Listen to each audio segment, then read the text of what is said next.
Good morning. Good morning, sunshine. We're laughing because Facebook's a second or two behind, so I've already poked Mike in the face.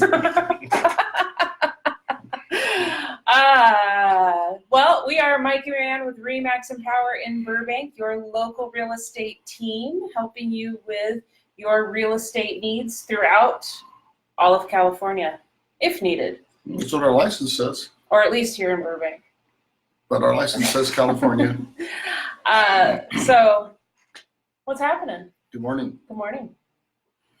Well, we're going to talk about RPAs, residential purchase agreements. And in all likelihood, if you've ever bought a house, or even if you haven't, that's the formula you use to, when you're a realtor, or us preferably, put a contract together. So we'll go over that here a little bit with Marianne and talk about the process. So, did you ever, when you were little, did you dream that you were going to grow up and do contracts for a living? No. I didn't either.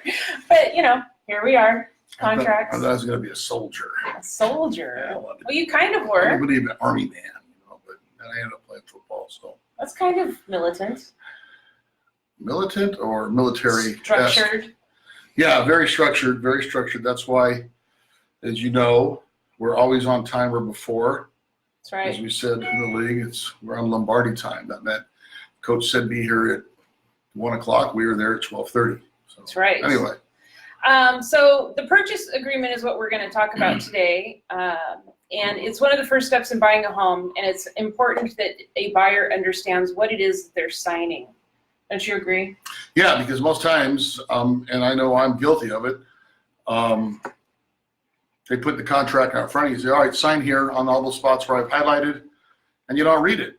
And, you know, even for me, in most parts, buying the last car we bought after ours had been stolen 2 times and destroyed, we had to buy a new one, and it was sign here, sign here, sign here. And said, oh, hold your horses, cowboy. We're going to read a little bit here and make sure we don't sign anything we don't want. So you need to go through the contract. We're going to try to go through a little bit here right now, some of the things you should look for. There are some key things in it. Contingencies are the biggest, but we'll get into those as we go. But your turn. My turn? Your turn. Okay, so it's called an RPA. That's the acronym for Residential Purchase Agreement. There are some things in the agreement that buyers should definitely pay attention to, but we're going to kind of break it down paragraph by paragraph as much as we can, time allowing. So we might skip over a couple of things, but that's because they're standard for every contract. They're not negotiable terms. It's just information that you as the buyer, when you receive the contract, should read just to make yourself aware. So the first 2 paragraphs are who's in the transaction. Well, let's make sure that if you do have any questions, though, and we don't get into it long enough, send your questions in, and we can go over that next week and get those answers to you, or send your email address, and we will answer them for you through the There email. you go. First 2 paragraphs, who's in the contract? Buyers and sellers. Make sure that everyone who's going on title is on that purchase agreement. It's not mandatory that way. You can change it later, but it just is for sake of efficiency. It's better to do it that way. And then after that, you want to make sure your brokerages are correct. You know, DRE numbers are right, agents who are involved are there, etc. Paragraph 3 is where the finance terms are laid out: loan or cash, loan amount, deposit amount, type of loan, etc. The reason this has to be laid out the way it's laid out is so sellers are aware where your money's coming from and how they're going to get paid, or who's paying them. Are they getting paid direct from the seller who's paying all cash? Are they taking out a loan? What's the loan rate? Are they worried about their loan rate? Is it going to be subject to their loan rate changing? Sometimes buyers write that stuff into their contract because if their loan rate changes, then they don't want to buy a house. If it's higher than what they wrote in the contract. Yeah. They have a means to get out of the contract. That's right. So you want to make sure that what you're filling in are all negotiable terms. And that's why we usually counter back with best prevailing rate and terms. And if they don't feel comfortable, then you probably don't want that buyer anyway. Correct. And it also gives you an idea this is where you can say to the seller as a buyer, I'm really serious about buying your house. So because of that, I'm going to give you this much money down if I can, or this much money in a deposit if I can. Yes. So. And I think the important thing is you talk about names on the contract. They are important. Sometimes buyers will put down, companies or Bob and Joe and or assignee. In other words, they want to assign it to somebody else later. You don't see them as much as you used to see them a long time ago, but they can also, those things can be changed in the contract. You make amendments through escrow and complete different buyers can actually come in. But anyway, well, paragraph 3, I believe we talk about the EMD. EMD, when your broker asks how much you're going to put down, that's your earnest money deposit. We always recommend you put down a hefty amount, at least 3%. It shows the seller you were serious about buying their property. Now, some brokers will tell you, oh, it's not necessary. I can tell you that when someone brings us multiple offers, we have multiple offers on a property, and someone brings us an offer and it's got, $2,000 or $5,000, and the other ones have it at 3%, which could be $21,000 instead of $700,000 or sellers are going to notice that. Sellers are going to say, you know what, they have more to lose, so we want to go with them.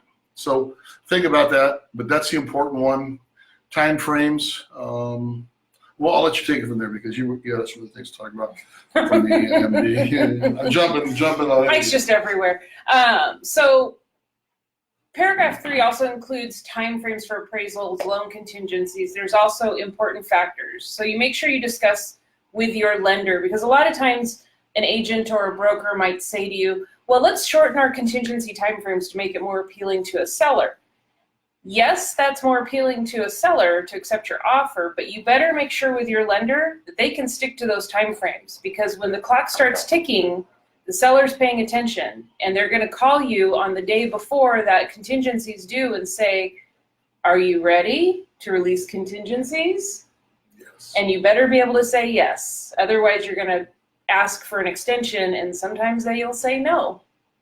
So you might be stuck behind the 8 ball a little bit. So you have to have good, clear communication with your lender before you shorten your contingency timeframes. And the only reason you would shorten them is because you want to show the seller that you're serious. So instead of doing all my inspections in 10 days, or 17 as the contract has in there as its standard, you could say 10 or 7 or 3. That shows them you're serious. You want to go quick. Contingency time frames. And you don't want to waste their time. Yeah, and for loan, and hey, no loan contingency. You get a loan, or no appraisal, we know it'll appraise. So those are things you can take out of the contract, reduce the number, but are just things that give you enough time to do what you need to do to make sure that you have all your ducks in a row before you move forward to the closing. Paragraph 7. What's that about? Who pays for what? Oh, yeah. All those fun things like county transfer tax fees. Those are all negotiable. Those are buyer-seller payments is usually standard. Seller pays for a lot of the tax things. You would probably ask a seller as a buyer to pay for their for a home warranty. Yep, that's a big one, and it's strongly suggested that sellers provide a home warranty to a buyer. And that's because if you're not sure about something in your house, or it's best to say, hey, in case you end up in court, I didn't know, but we did provide the buyer with a home warranty. So if something like this popped up, they would be protected in some way, shape, or form, and you're not hiding anything. So it's good for a seller to provide the home warranty. Yeah. And if your property sits in an HOA, then the seller, or the property you're interested in is sitting in an HOA, the sellers will generally pay for all the HOA documentation and any associated fees for escrow. It's typical. Also, the title is involved in there. Which title company, what title policy you're going to get. Escrow fees, who's paying what. Escrow fees, who's paying what. Standard, but sometimes people buying places that really want it say, we'll pay for all this, or we'll do that. So look and see what they got. Make sure you got the right title policy. Make sure you're buying from someone who, and you get the prelim and all that little make sure you're buying a house that is in that person's name, etc. So They're not selling someone else's well, house. it happens though. Yeah, it happens. You'd be surprised. You'd be surprised. I got a bridge over here. I want to sell you. Believe me, that's why they have these in the contracts. Is it happened years and years and years ago? People could try to sell things, and you know how some people are. What? Only that much? Here's the money, and find out later you got swindled. So, but title does all that research for the buyers and the sellers. They charge a fee. Preliminary title report. Yeah, and then you'll get the title report for the loan, and it'll have your names on it at the end, and then you can change it from your name to your trust, which a lot of people do because banks won't lend to a trust in most cases, but what you do is you buy the property in yours name and then yours and your wife's name or however, and then shortly after closing, You're jumping the gun again. You're getting to title investing. That's later. Jeez. I didn't read the script.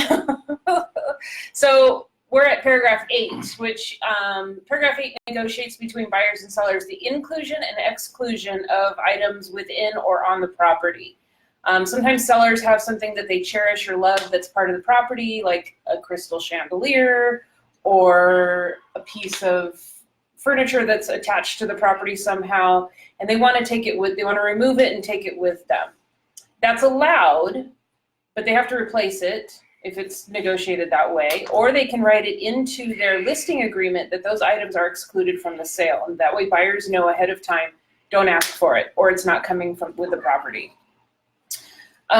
Inclusions. Well, remember, if it's attached, you got to replace it. It's real property, and that means it stays with the house. So but you have to exclude it in the contract. Exactly, but I'm just saying for them to know that if it's just hanging on a wall, it's not real property. Like a picture on a nail. But if you take bolts and whatever and screw it into the wall or hammer it into the wall and it's attached to the property, then it becomes real property. It's part of the house.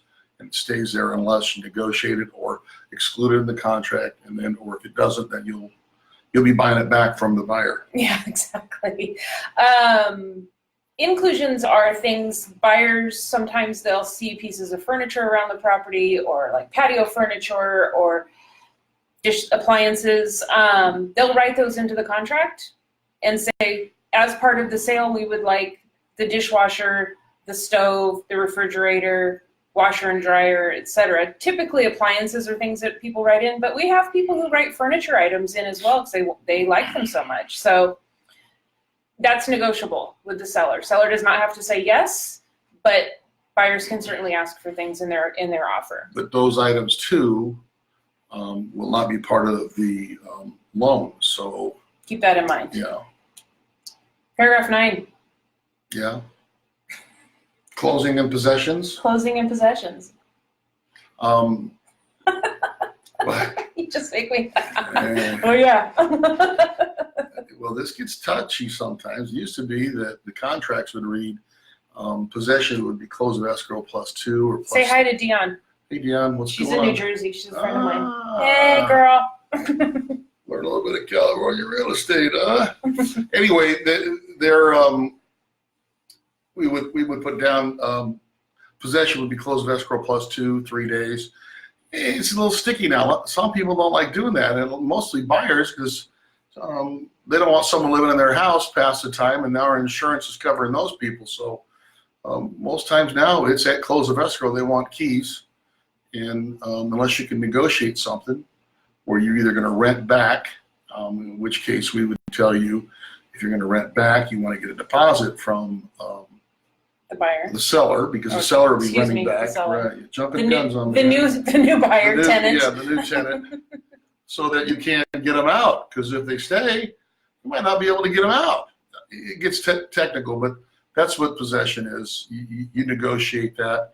I would probably tell you I wouldn't give anybody more than 2 days, and really probably at the close of escrow I'd want them out because of insurance purposes. So. Well, we just negotiated terms plus 3 days for our sellers because they've lived in their house a very long time and they have a lot of stuff and they're moving out of state. So it takes a minute sometimes.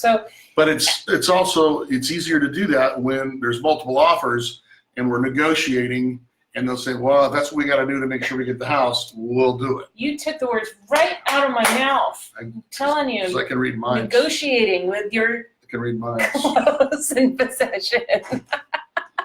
This one's telling me I better get out of this show pretty quick. All right, so paragraph 10 is about disclosures. These are important to a sale. Always, always, always, sellers are obligated to disclose their knowledge of a property, but not obviously things they don't know. And sometimes that gets a little sticky because people assume you know every single thing about your property. Well, sometimes you don't. Some people don't do maintenance on their property, so they don't know stuff. My wife does the maintenance on our property. God bless her. I love your wife. She's the best. I'm teasing. I do all that stuff. She gonna watch this? Because I'm gonna ask her. My wife works hard. She does. Yeah, she does. She's a hard worker. So you always want to be as transparent as possible. Disclose, disclose, disclose. Don't try to hide anything. It always comes out in the wash. But on the other side of that, buyers are obligated to pay attention to disclosures and read them and sign off on them unless they have questions or concerns. Then ask those questions or state those concerns and get answers. But both sides have obligations, and it's very important that everyone pay attention to disclosures. Condition of property. Buyer investigations. With every contract, you have. You feel like you're surprised. With every contract, you have the ability to, and we would always recommend that you have a physical inspection on your property. It can go further than just the building itself. You check the sewer lines, pools, chimney, all that stuff. But chimney in California, Southern California. Yeah, it really.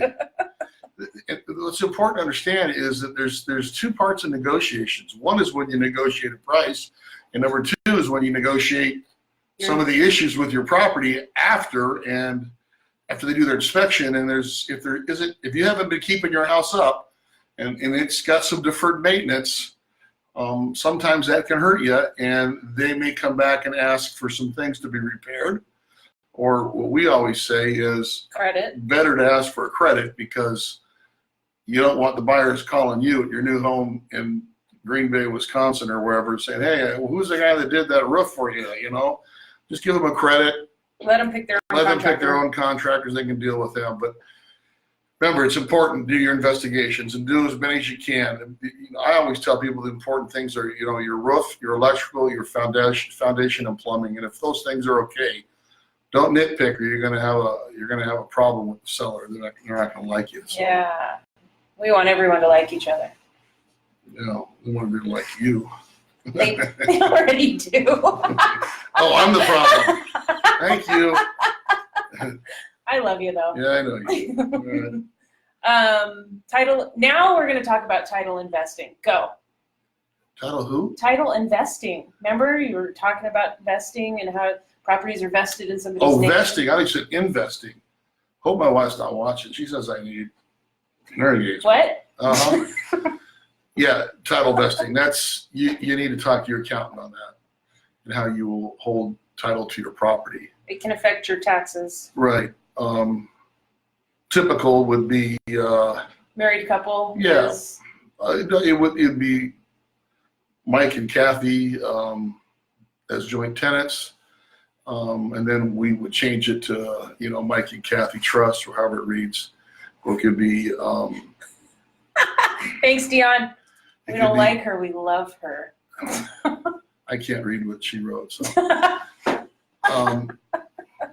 Did you want to take over? No, I'm just sorry. And then you can hold property a number of ways. And it's important. It's so important that you should talk to your accountant before you decide. If you don't have a trust, then there's joint tenancy. There's community property with the right of survivorship. So talk to your accountant. That's an important issue. And we would give you tell you all the different ways to hold title: single man, unmarried, whatever, blah blah blah, single woman. But it's important you talk to your accountant. You're educated. And see what they tell you, what's best for you, your situation, where you're at in your life at that time, based on what you own, etc. So, good call. We are not CPAs. I try to do my best. You do. Paragraph 14 is the big one that covers time periods, removal of contingencies, and cancellation rights of buyers and sellers. I know, right? It's super, super important because these are the terms of the contract that seller or buyer may use to cancel escrow. Dun, dun, dun. We talked about timeframes and how important they are, and when you state something, you should mean it. Sometimes there's issues where everyone can be a little bit forgiving and flexible, but for the most part, people want to get done on time. They don't want to wait around.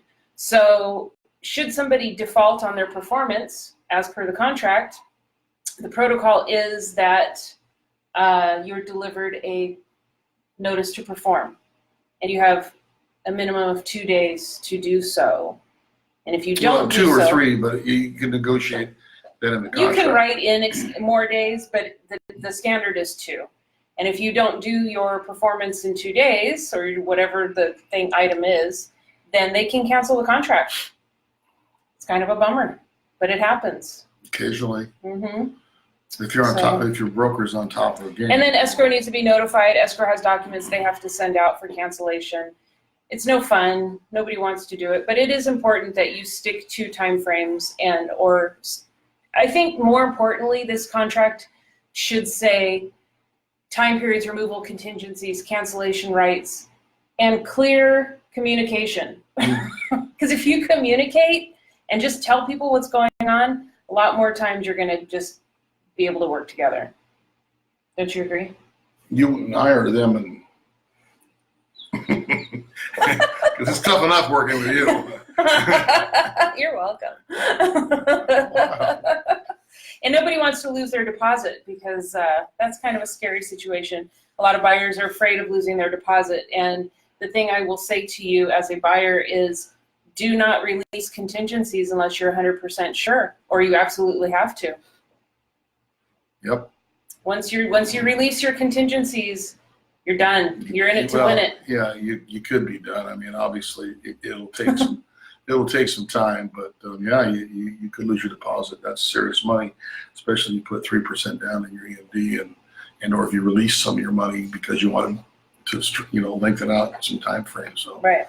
That's why you hire professionals like us to advise you and protect you. So you're on 15 through 19. Yeah, those are kind of like, I hate saying it, but they're boilerplate final verifications of the property, talk about repairs that you asked for in the inspection, prorations of property taxes, the broker's duties and compensations. Remember, when you ask them to do something and they do the work, you can go back and look at it. It's to do your final walkthrough and check off. Did I jump ahead of something? Not at all. You're right on. If they don't do something, it's not a grounds to back out of the contract. It's only a grounds to let them know, and that you will be able to have some recourse to go after them after the close of escrow if they promise to do something. And that's why we always recommend credits, because then it's done. Right. Paragraph 20 talks about escrow instructions, joint escrow instructions, and once it's fully executed by both buyer and seller, this becomes the basis of the transaction. And actually, if you read the contract, the PA, it says California Residential Purchase Agreement and Joint escrow instructions. When I first started, they weren't joint escrow instructions. Now they are, because it makes sense. So paragraph 21 discusses liquidated damages, and 22 discusses dispute resolutions. And while they sound, one of them, liquidation isn't too bad. Mediation is, costs you a little bit more, but it's just, you don't want to go there. You just don't. I've only had it happen a couple times. You just don't want to go there if you don't have to. Try to settle and work it out. Yeah. We're almost done. Yeah. Okay. This is a long one, huh? Yeah. It's a big contract. It's a lot to talk about. We're breezing through it. There's a lot of times where we have to get really finite with people, and so this is the quick version. Paragraphs 23 through 30 are disclosures advising and notifying about the selection of service providers, use of the MLS, attorney's fees, and assignment. Assignment might cover how to assign a property to somebody else. Equal housing, terms and conditions of offer, time of the essence of the contract, and changes and definitions of terms. These are all standard to every purchase agreement. These are things that should be read through. These are not negotiable items. They are just informative. Definitions of terms. And then 31 and 32 are everybody's favorite parts. Yeah, so we're wrapping it all up. Buyer tells the seller when the offer expires and where the seller accepts or counters the buyer's offer. Basically, when someone sends you an offer, or if you send an offer to a seller, you will give them, usually give them 3 days to respond. There's a lot of offers, sometimes you may want them to respond right away. We want to know today or tomorrow, and you put that time frame in. So and again, another sticking point is if you go beyond it, then you need to correct that in your counter and be able, as a seller would correct it and say, this would, paragraph 32 is to be extended to read this date and this time, so that your response is with the time frame, so no one can back out of it. So correct. Well, thank you. Whew, I'm worn out. That was a lot. Well, we got a long day out of us, so. You did a good job.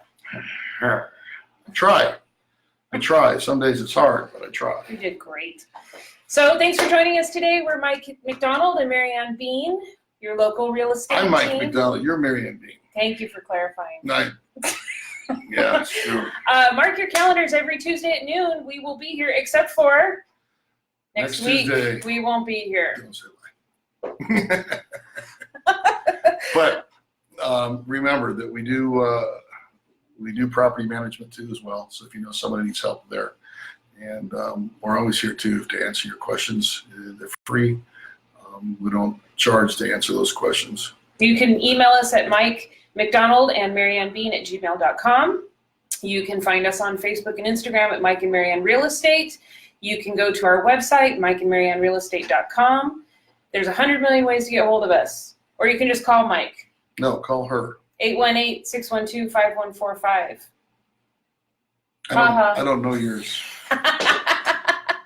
My phone does, but I don't remember things like that. You ready to sign off? Goodbye. Thanks for watching. We'll see you in 2 weeks.